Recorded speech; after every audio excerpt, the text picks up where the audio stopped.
Welcome to the Awakened Goddess Show, your source for inspiration, wisdom, and personal discovery. The place to learn from a diverse mix of mentors, metaphysical experts, spiritual leaders, and best-selling authors from around the world.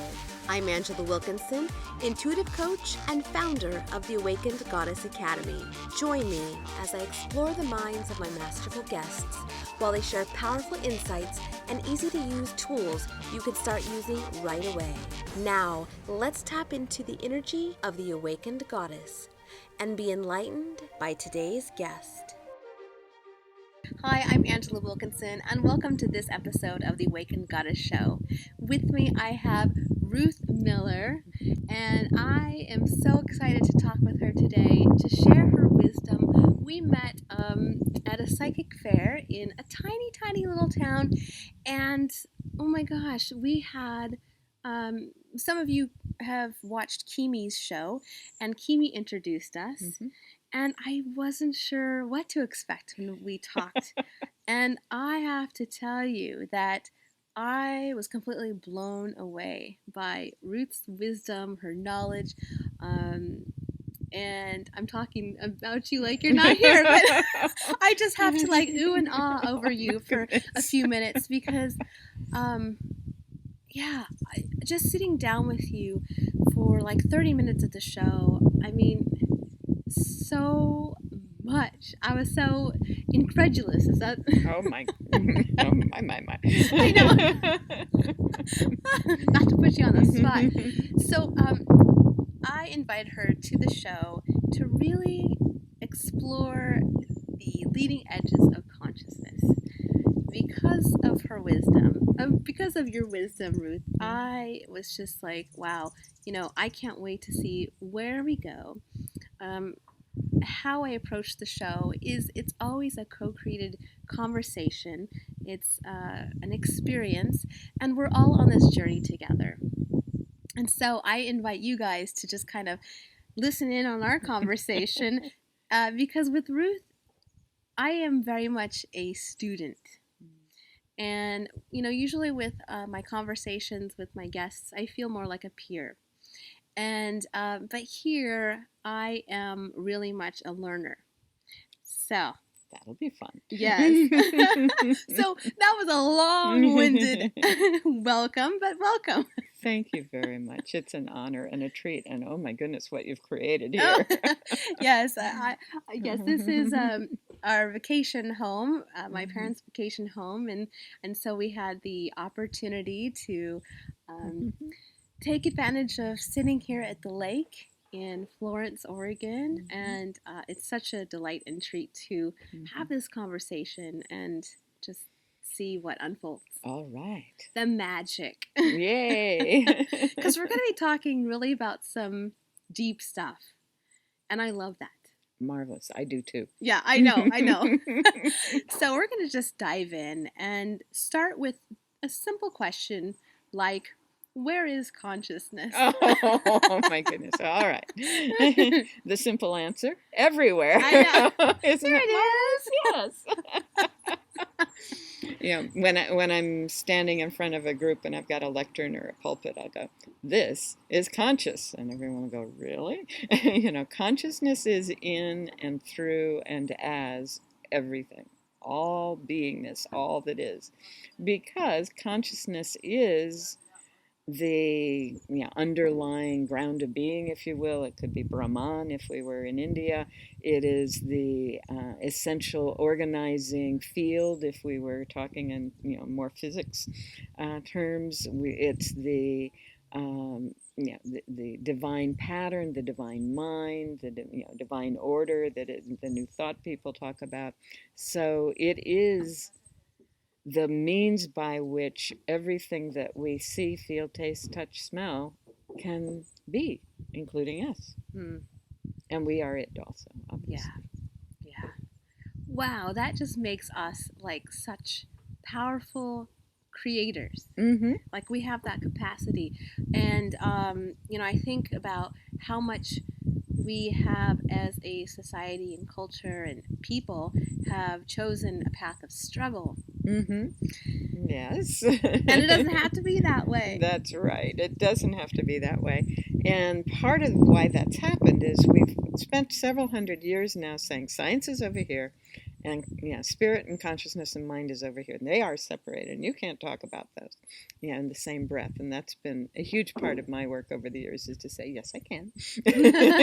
We can use those words in the same sentence. We really can. Yeah. And so when we say there is no mind, there is no consciousness in an object, we are saying that we're not connected, that we can't possibly have any kind of interaction with it except through the physical senses. And then we are subject to it because whatever it is, we must adjust to. But the minute we accept that it's all consciousness, then the consciousness of who we are is in alignment with, to the extent that it's in alignment with the consciousness that is all around us, then everything comes into harmony.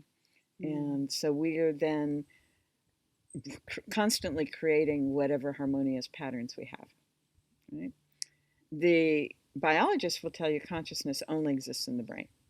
Right. And psychologists will say consciousness is awareness.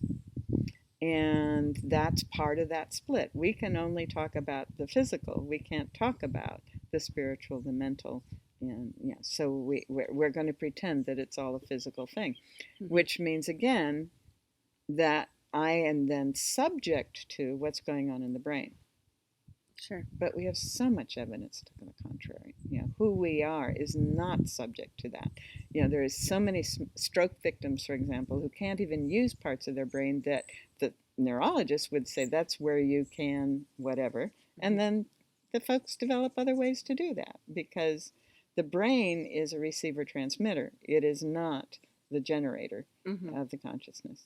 So as we start accepting that, yes, you're right. There's an incredible, huge amount of power associated with that. Yeah, so you talk about something called empire culture. Mm-hmm. That is something I've never heard about before. So I would love for you to talk about what that is and why it's good or bad. Okay.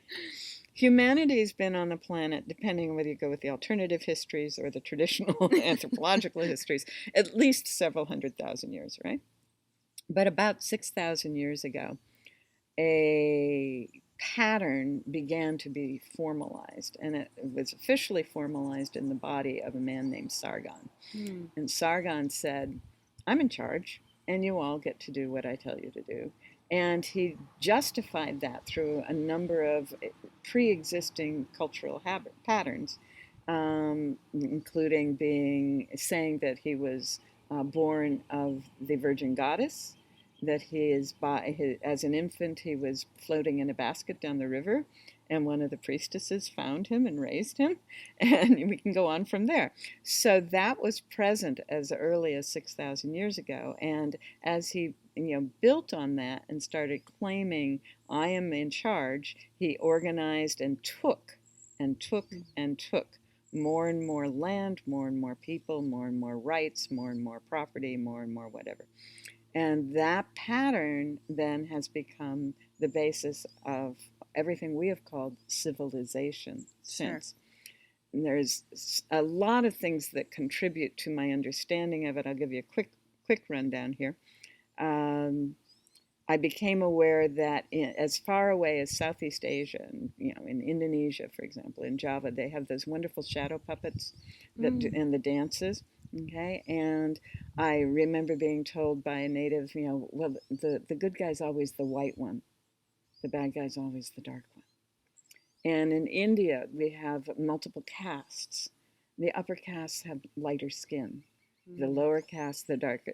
Pretty much you can guarantee, unless you're down in the southern area of the Tamil, the darker the skin, the lower the caste. Then when I was in high school, many of us read Pearl Buck's The Good Earth. And there's a point in there where he's a young man and he's about to take a wife, and his parents inform him who his wife is going to be. And he's just very, very sad because he has a low caste, dark skinned woman, not the upscale, light-skinned woman that he would dream of. And when he can, he actually acquires a concubine who is a light-skinned woman. And that, he feels like that's class, right? Mm-hmm. So that idea of light skin, dark skin is present all over the world. Yeah, not just in the US. And almost invariably, actually invariably, anywhere that the empire has established itself, whether it's China or where the first emperor was a blonde, or Peru where the first emperor was a redhead, or I can keep on going down the list. All right, the emperors and the upper castes are light-skinned people, and the smaller dark-skinned people are considered lower caste, and they're the ones who were taken over. So 6,000 years, right? The other piece that happened is the people that were taken over were by and large living in villages along water, rivers and lakes and such like I can't speak. So we have these villages and river areas, and the men's world is over here, and it tends to be outdoors. It's fishing and hunting, and their training centers are large circles surrounded by stones. Large stone circles. The women's world tends to be inside over here, and it's focused on maybe gardening. There's an overlap there, and the children and the weaving and the creation of food and clothing and shelter and so on. And when they're training, they're actually in their menstrual huts, or the red tent, if you've read that book by Anita Diamant. So what we had was separate but equal. Okay. And there would be overlaps certain times of the year, certain relationships. And what emerged was the woman who embodied the divinity would mate with the man who embodied the divinity, the sun man, the moon woman.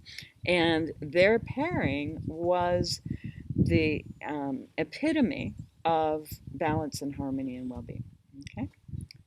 And that was the culture that was taken over by, I'm the guy, I'm in charge. Oh, and by the way, I want you, and you, woman, to belong to me. Totally new. Never done before. And my theory is that because they're all light-skinned, ever hear the word Caucasian? Yeah. Light-skinned people are called Caucasians. And there is a range of mountains called the Caucasus. And it turns out that the Aryan language, which is the basis for all the Indo-European languages, was born in the Caucasus. So the Vedas, the Hindu Vedas, were brought out of the Caucasus into India by the empire culture, moving through Mesopotamia. And Sargon was the first of the people who actually established it, and we saw it. So 6,000 years ago, we have a shift from balance and harmony and egalitarian but separate to imbalance, disharmony, and male on top of female, literally, but figuratively in terms of domination, right? Yeah. What that did in terms of long-term cultural stuff is it brought men and women together.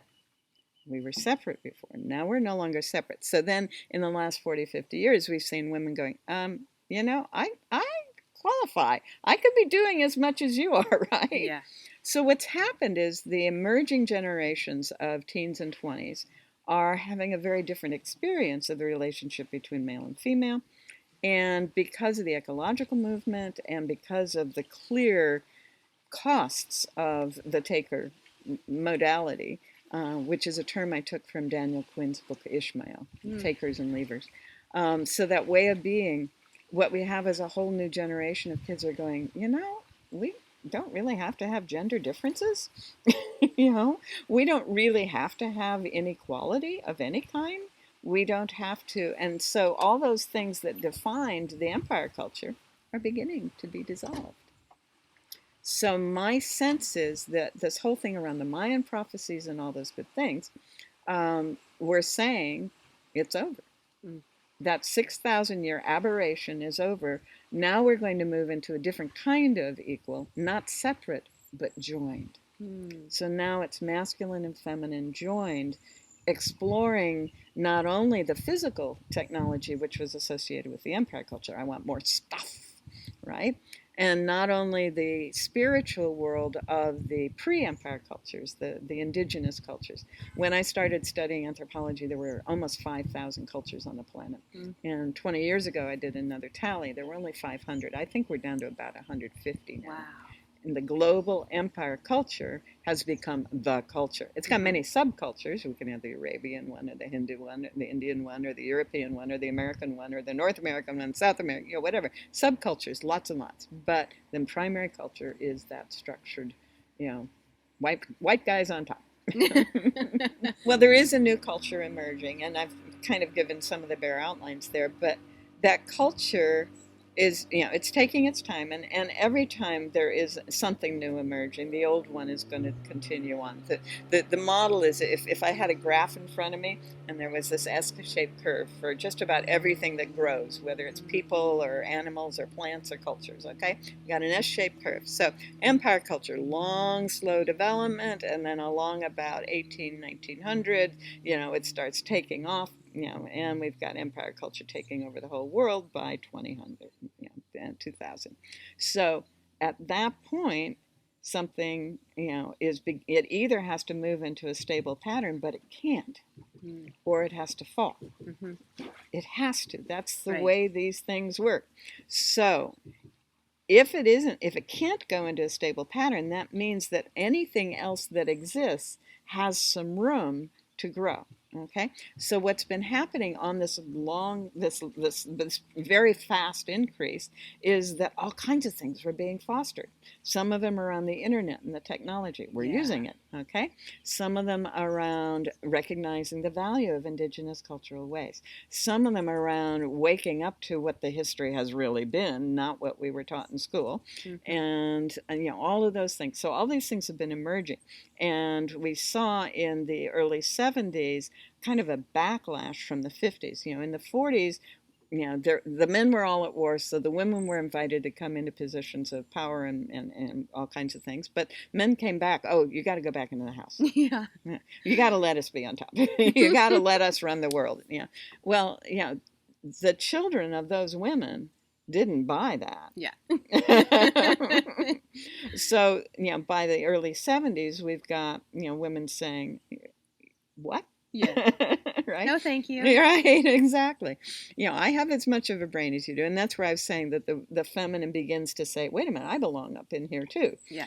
So when the feminine starts to say that, then we start discovering, oh my goodness, look at this. We've been taught it's this, but it isn't this. We've been taught it's that, but it isn't this. And all of the literature that was slanted to male domination and the taker culture is shown to have huge holes in it and not to be fully supported and not to be effective. And we see more and more problems with it. And then people discover, oh, there's this whole body of thinking and feeling that has to do with the goddess. Yeah. And that indigenous cultures have always honored the mother. And if you think about it, there is not a thing that we can touch that isn't of the mother. Every single thing she gives us. Every single thing. Isn't that amazing? It is. I mean, when you stop amazing. and think of it. And so that's what is taught in an earth-centered culture, but we throw it away, right? We're in conflict with nature in the empire culture. So the backlash to being resubjected led to the emergence of the realization of the role of the divine feminine. Now we have people going back and doing history and people saying, oh, I'd rather be that than this, right? One of the women that I met recently, I was babysitting a shop that's a Wiccan shop. She says she blends Christianity and Wiccan. And I'm going, this is very interesting. Yeah. Well, I wrote a book about 10 years ago where, during the Da Vinci Code thing, when that was so popular, where I was saying, well, this element seems to be true, but this element isn't, and like that, going through. I went to France. I went and spent time in the spaces in Provence that the Magdalene is said to have wandered and lived. And what I discovered was at least 50%, and I'm going to say closer to 80% of the icons, the paintings, the statues, the whatever that are called the Madonna are actually the Magdalene. Okay? So if that undercurrent has been there. So my book is, what is the undercurrent of the presence of the divine feminine in the empire culture, and how is that emerging now? And it's emerging in our awareness of the Magdalene. We're shifting from the Virgin Mother, who is basically subject to whatever is done to her, right? Mm-hmm. To the Magdalene, who had all the freedom in the world and chose to do what she wanted to do, right? So that's one of the shifts that's happening. Mm. A second one is, you mentioned the consciousness shift. Consciousness as awareness. We're so much more aware now. We were kept funnel vision, target vision, very limited in what we could think about, much less explore. And we have learned as a culture, I think, partly because of the media and the internet again, but also because up until World War II, 10% of the population went to college. At the end of World War II, every GI was given the opportunity to go to college. Not all of them took it. The guys who went into World War II experienced a bigger world Yes. than their parents. And the children who grew up in that bigger world expected to experience a bigger world. And we had TV.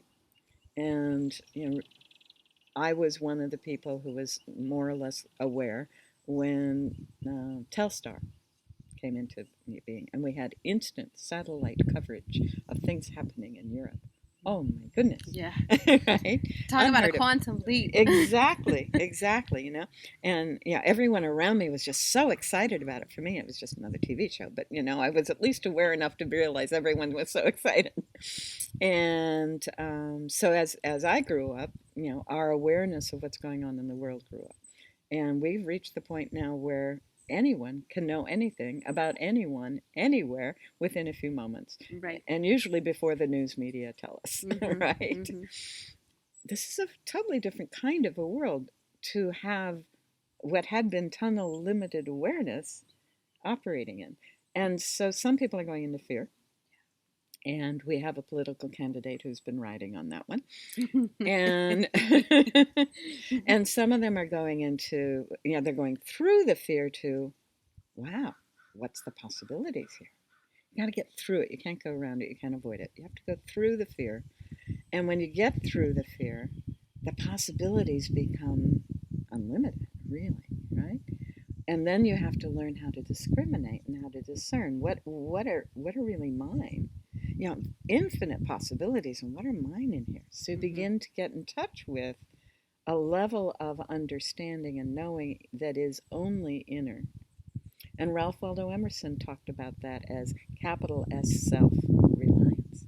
He wasn't saying we rely on our hands and our bodies to be independent. He was saying we rely on that inner knowing, that higher wisdom that is available to all of us. Yeah. And he planted those seeds, and a lot of people have picked up on them and nurtured them, and cultivated them, and are growing. So where we are now in terms of that process is there have been a bunch of strands that were starting to grow. We had the empire culture was doing this, and now it's peeking out up here. We got all these strands, and they're all starting to move into their growth. Okay, they've been long and slow development. Emerson was writing in 1830 to 1860 something, 1832 to 1868, I think. So that's a long time ago. Mm-hmm. But his words are coming into our lives in some real ways now. So that long, slow curve is beginning to turn into its upward curve as the empire culture curve has to either stabilize or fall apart, and it can't stabilize. It'll be certainly an interesting unfolding. It is. We're in the middle of it. We are. The forecasts are, we really are on the, moving into a vertical point in this new culture emerging. And what that means is as that curve goes to a vertical state, it's double time really fast. Yeah. Okay. So we can expect that by 2040, the things that were going on in the 90s will seem impossible.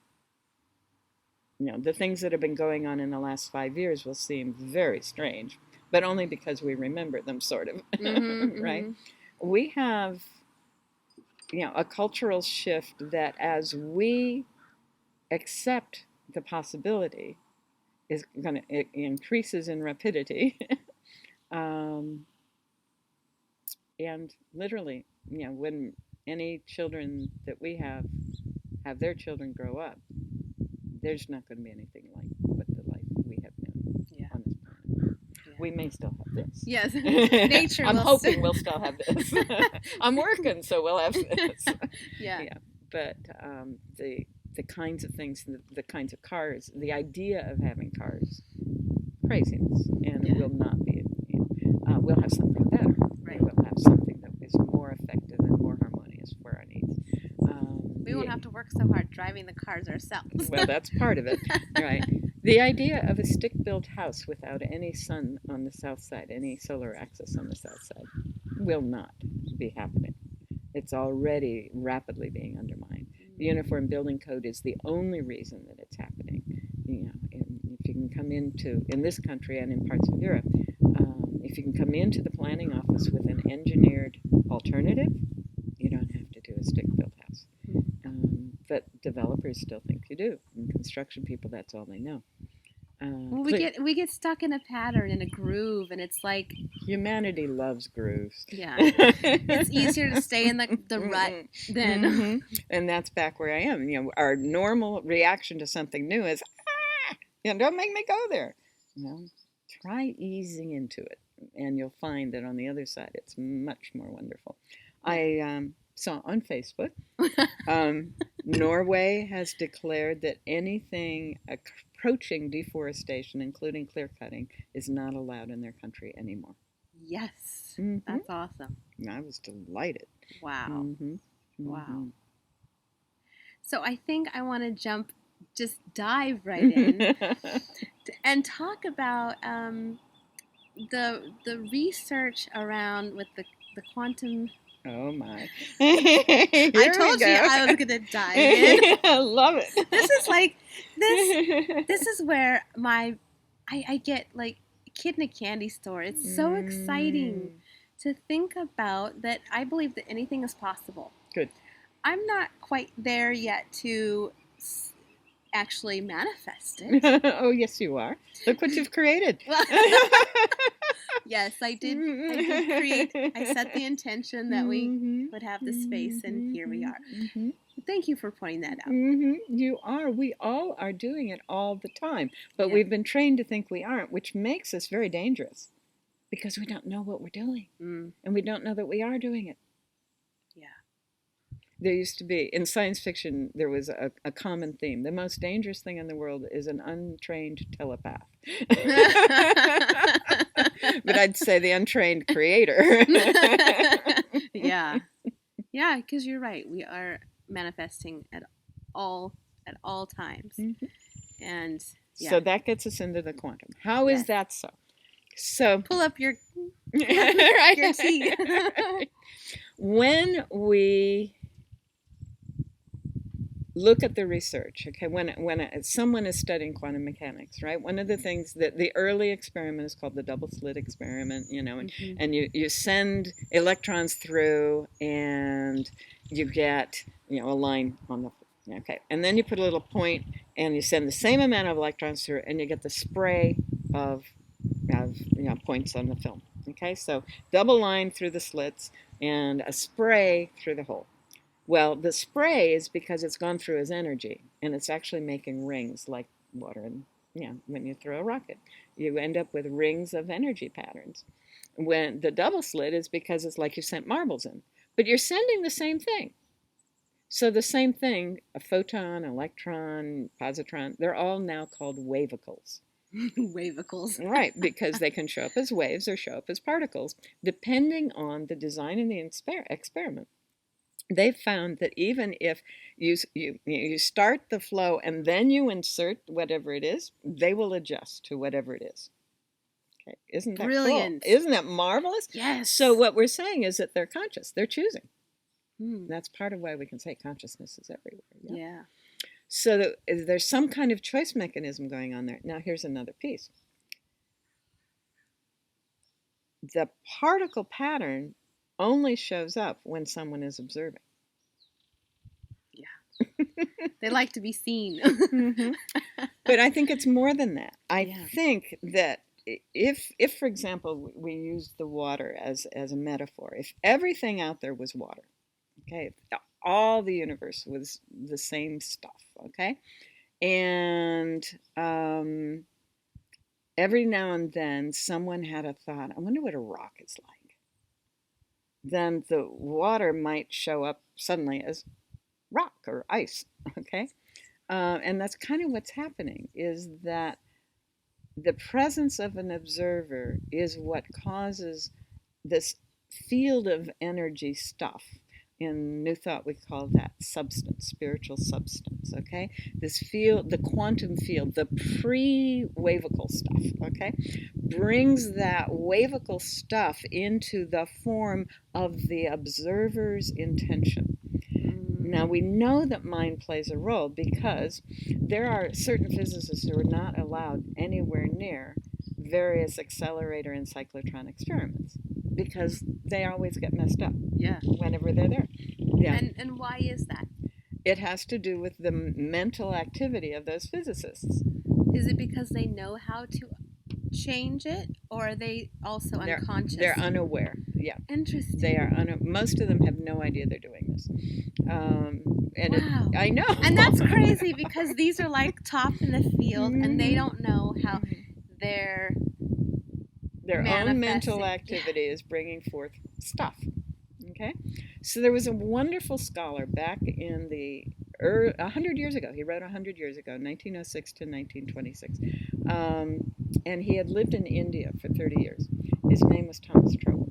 He grew up in India, then went to England and studied and became an attorney, and then took the test and went back to India, a different part of the country, as a magistrate, and lived there for years and years and years. And he studied all the different traditions. So he understood the Sufi tradition and the other Muslim traditions and the various Hindu traditions and the Sikh and the Jain and all of this stuff. So he read the Hebrew, he read the Arabic, he read the Sanskrit, he read the Latin, he read the Greek, and he really wanted to understand this stuff. Yeah. And when he retired in 1906, he retired back to England and he started to write. And his experiences were fabulous. He wrote a number of wonderful books. My two favorite are called The Law and the Word and The Creative Process in the Individual. Creative process is what he would call, what anyone else would call God. It's what he names what anyone else would call God, or goddess, as the case may be. Yeah. An unfolding process following certain principles. Okay? Well, this unfolding process, he says, starts with spirit, intelligence, consciousness, contemplating itself, out of which emerges this substance.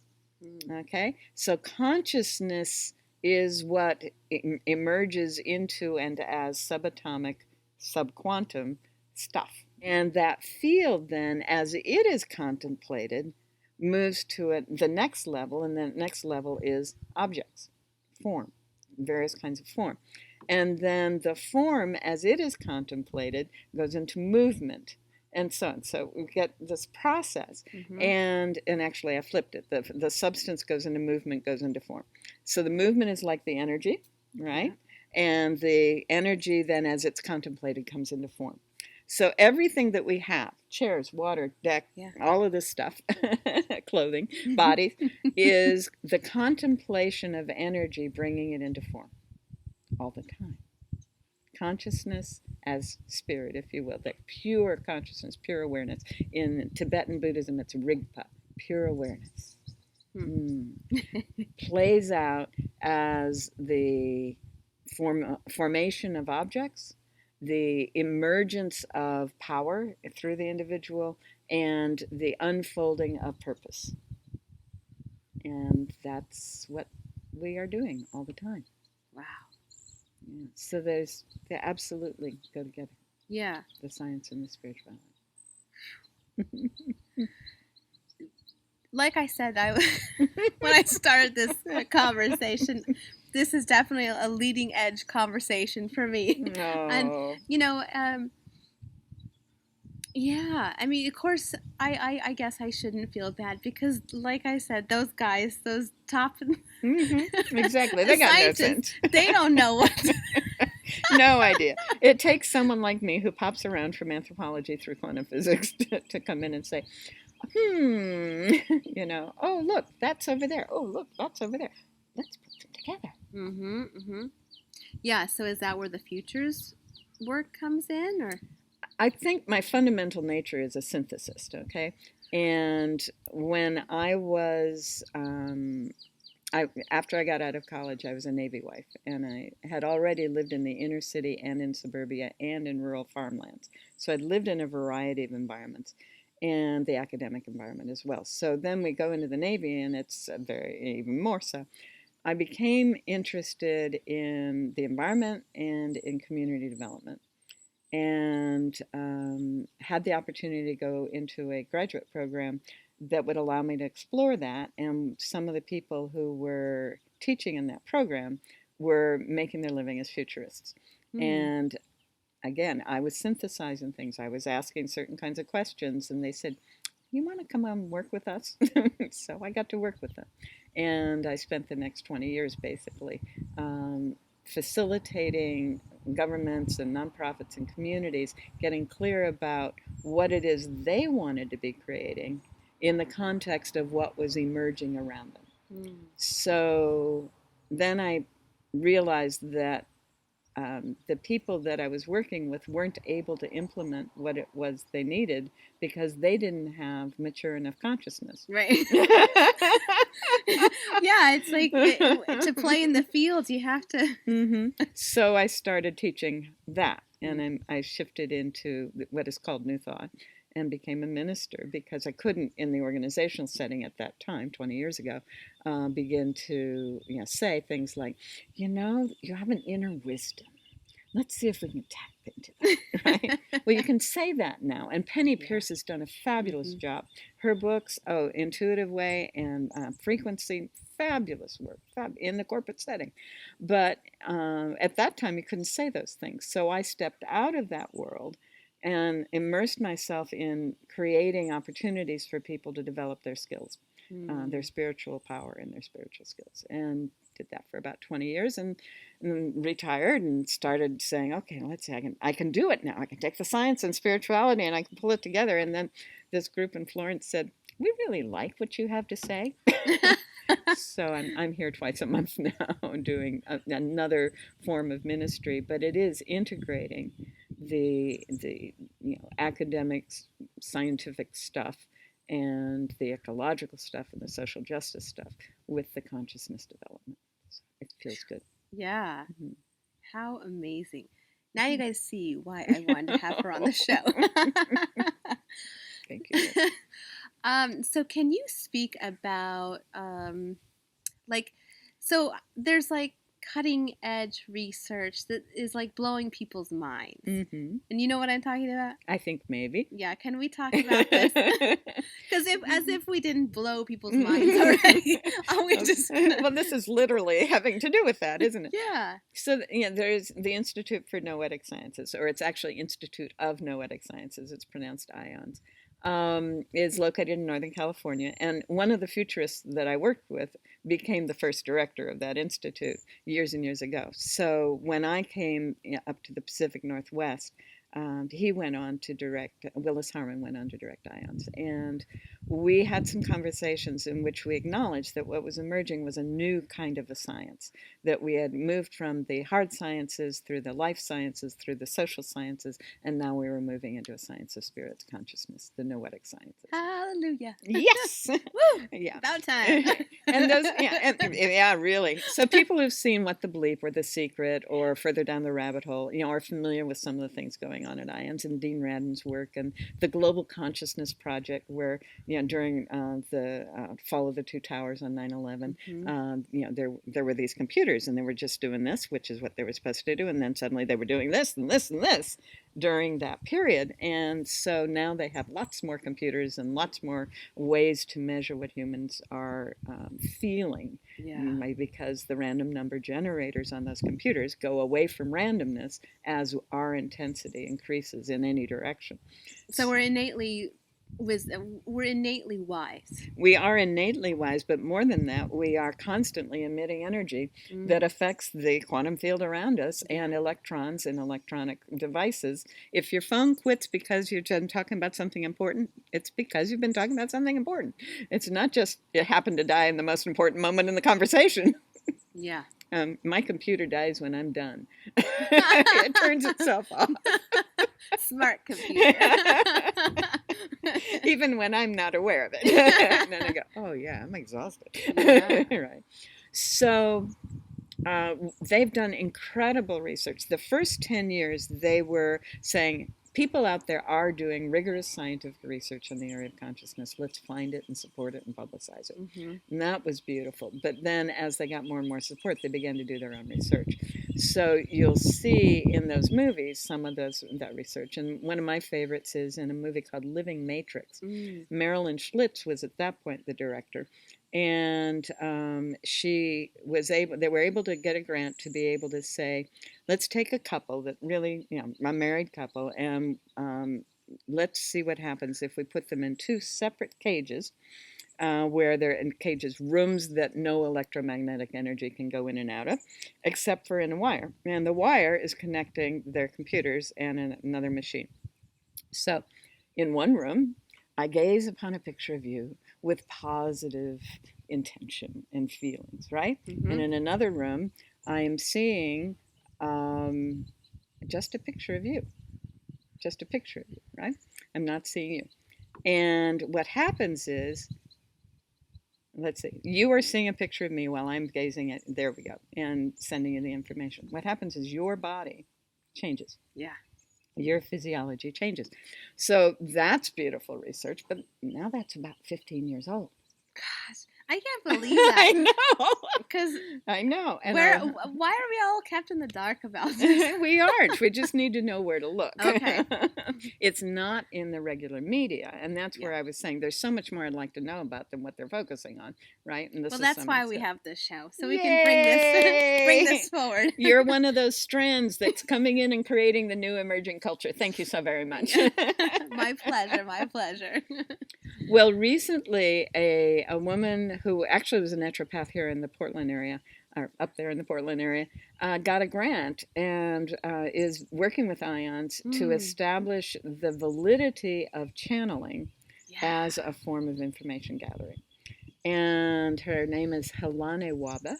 And as I say, she's a naturopath, but she's done a lot of clinical research in a lot of formal, acceptable scientific areas. So now she's established her credentials, right?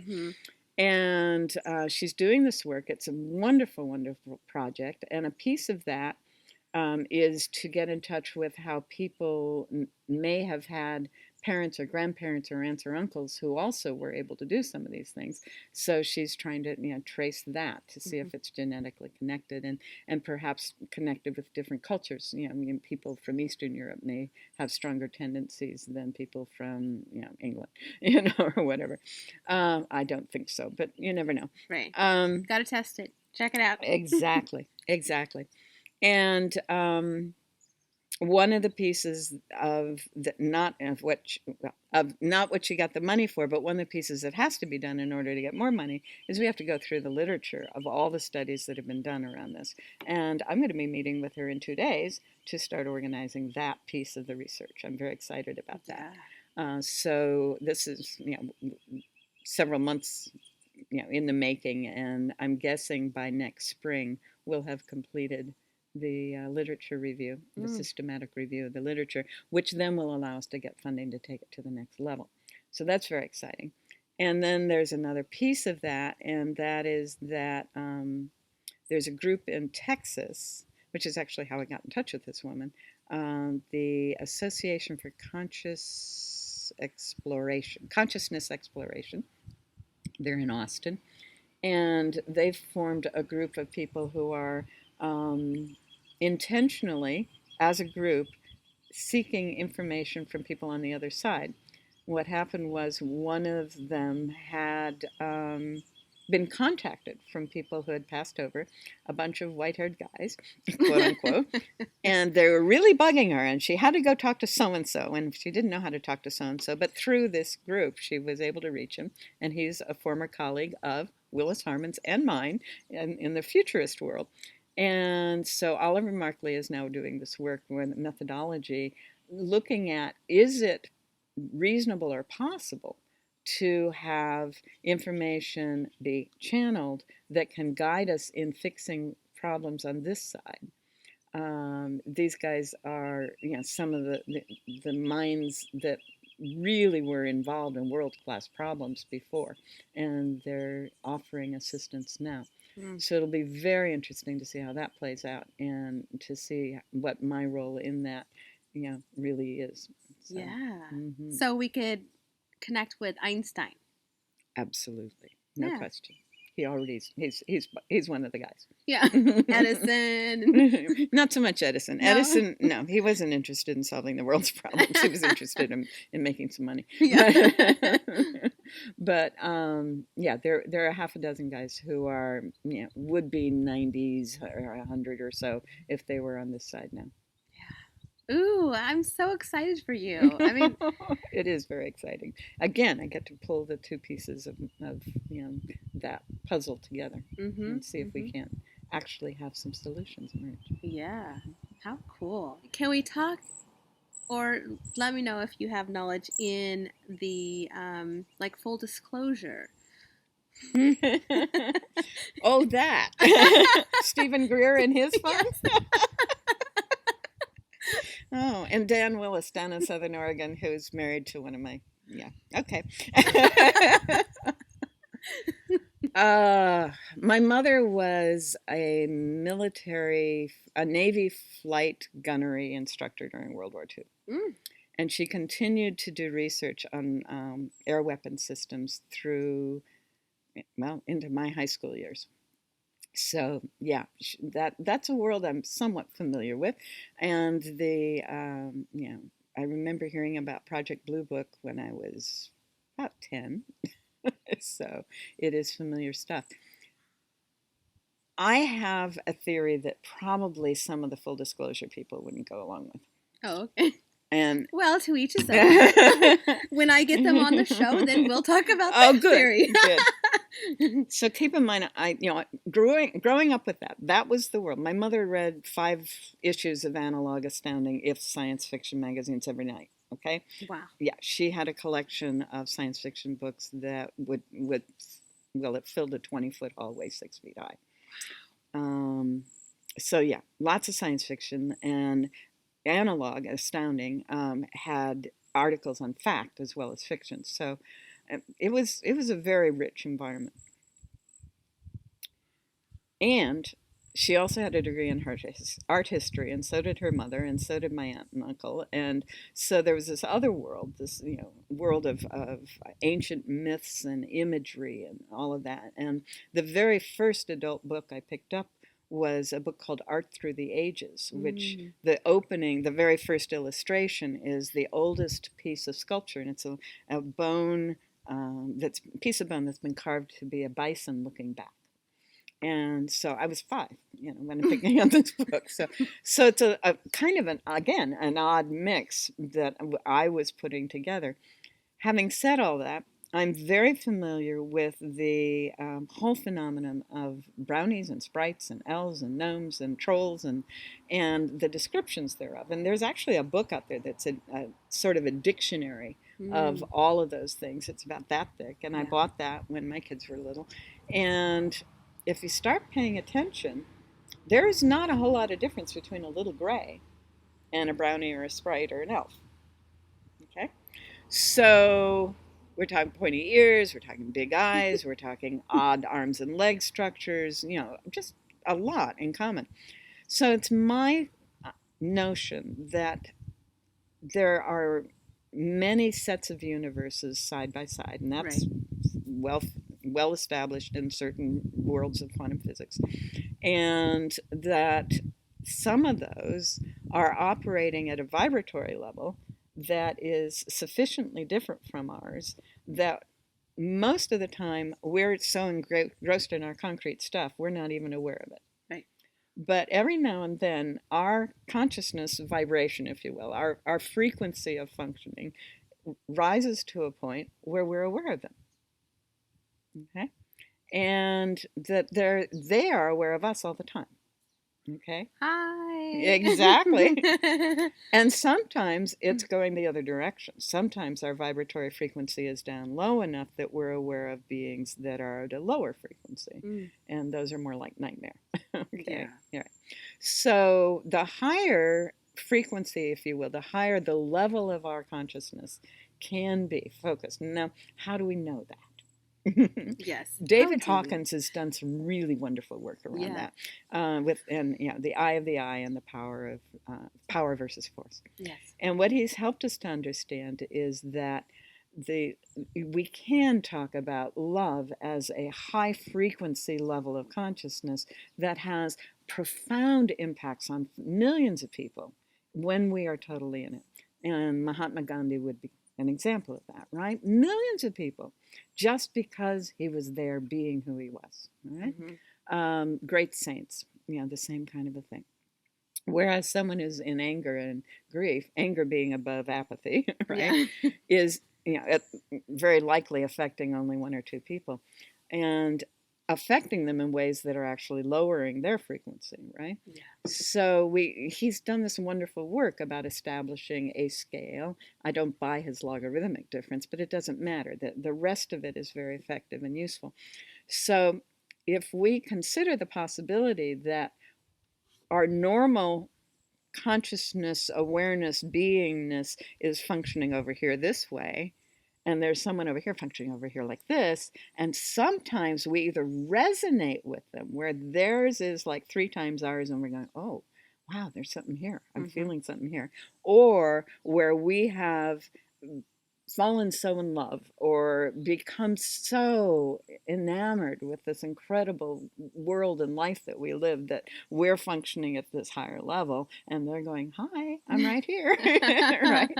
And so we see angels and light beings of all kinds when we're operating at that level, and we see demonic beings when we're operating at the other end. And it feels to me as if at least 80% of what people have experienced is related to that. Sure. I think the earth itself was a place where far more of these beings were at home until we became so enamored of material culture, until this empire culture took over, basically. The small dark people, the river gardening people all over the world are generally aware of the spirit presence, if you will, the interdimensional beings. And they, it's part of life for them, but we've been taught not. Yeah. Now, as for the technologies, the ships, and all of that, it's very likely that